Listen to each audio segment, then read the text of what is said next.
Abuse of power accusations leveled against the police chief in the small Central Texas town of Lexington. He handed us a piece of paper with letters on it, answers to the FEMA test. There was a time where he offered me to remove his gun from his holster. Whenever you harass and intimidate people, following them out of town when they have not done anything, that is harassment. All new at 6, KXAN investigates, taking the claims straight to the police chief and the city's mayor. Are you or any of your officers guilty of harassing or racially profiling citizens? Citizens contacted KXAN with their questions. Now our Aaron Cargile is live with the answers. Leslie, Lexington is about 30 miles east of Elgin and just north of Giddings in Lee County. Today marks the beginning of a city investigation into the police chief and his department, the first of its kind brought on by people recently making their concerns known, including claims the chief forged police training tests. It's just one of the serious allegations our investigation has uncovered.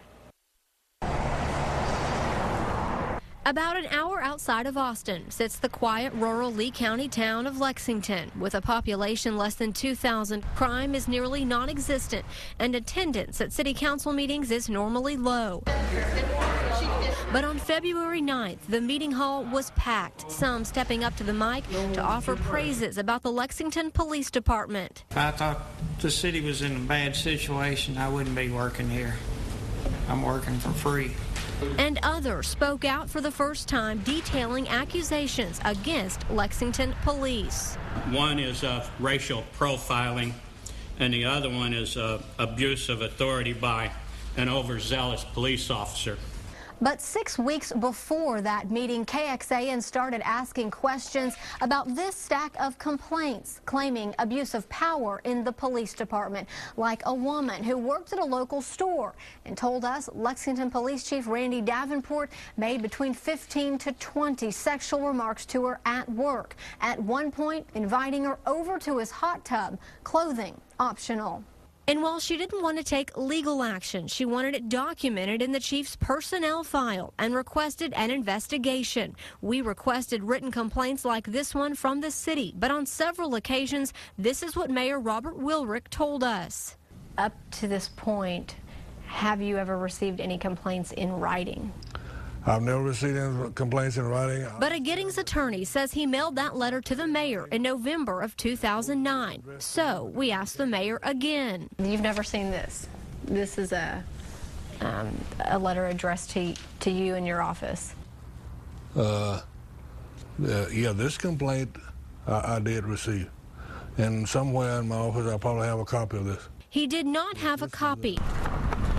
When I looked through Davenport's personnel file, which the chief keeps in his own office at the police station, I didn't find it there either. The mayor says the complaint was discussed at a council meeting and investigated, but council members don't recall it, and the city secretary hasn't been able to find any record of it in the meeting minutes. When we asked the mayor about the outcome of the investigation, he said to ask the chief. I will say those allegations were false. And never made a comment such as, come over to my house, get in my hot tub, and you don't have to wear your clothes if you don't want to. All I told her, I did say that she could come over to my hot tub, but there was more to that. I did tell her that, hey, look, she was stressed out. I did say, look, I'm hardly ever home. If you want to go back there and do whatever, you know, in that, feel free. In Davenport's personnel file, we did find this reference check done before he was hired in Lexington nearly 3 years ago. The sheriff in a county he worked for near Houston said if given a chance, he would not rehire Davenport. At the time, he was an investigator with the Colorado County Attorney's Office. The sheriff said Davenport would often retrace and edit his deputies' investigations and come up with conflicting statements. He also said Davenport tried to have personal affiliations with female suspects being investigated. But at the February 9th council meeting in Lexington, the county attorney Davenport worked for spoke in his defense. I think any jurisdiction that has him as their chief is well served.